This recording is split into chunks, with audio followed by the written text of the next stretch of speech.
Assalamualaikum, halo semuanya. Kali ini saya akan membahas manfaat aliran monetaris dalam kegiatan perekonomian di era industri 4.0. Tanpa banyak basa-basi, mari kita mulai.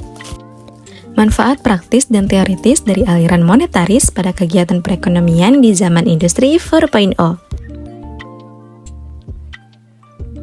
Pertama, stabilitas ekonomi, yang dimana kontribusi mazhab monetaris dalam menjaga stabilitas ekonomi sangat penting dalam menghadapi tantangan industri 4.0.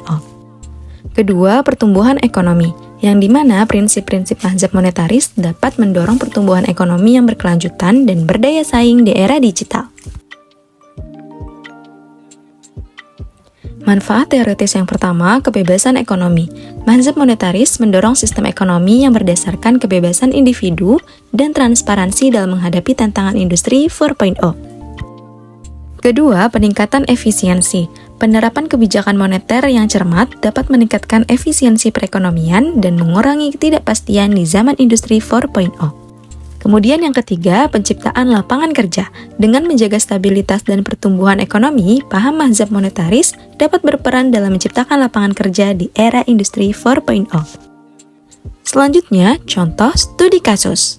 Negara Venezuela merupakan salah satu negara yang telah menghadapi inflasi yang tinggi dalam beberapa tahun terakhir.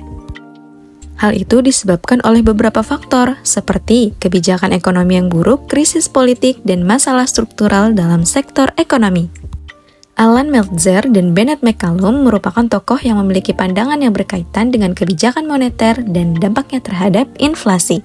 Dari kasus tingginya inflasi di negara Venezuela, jika dikaitkan dengan pemikiran kedua tokoh tersebut, dapat disimpulkan pentingnya menjaga stabilitas moneter sebagai faktor kunci dalam mengendalikan inflasi dan pentingnya transparansi dan kredibilitas bank sentral. Dapat disimpulkan pula memiliki target inflasi yang jelas untuk membantu menciptakan ekspektasi yang lebih stabil di pasar sehingga memungkinkan perencanaan ekonomi yang lebih baik, serta korelasi antara pertumbuhan uang dan inflasi agar sejalan dengan pertumbuhan ekonomi yang sehat.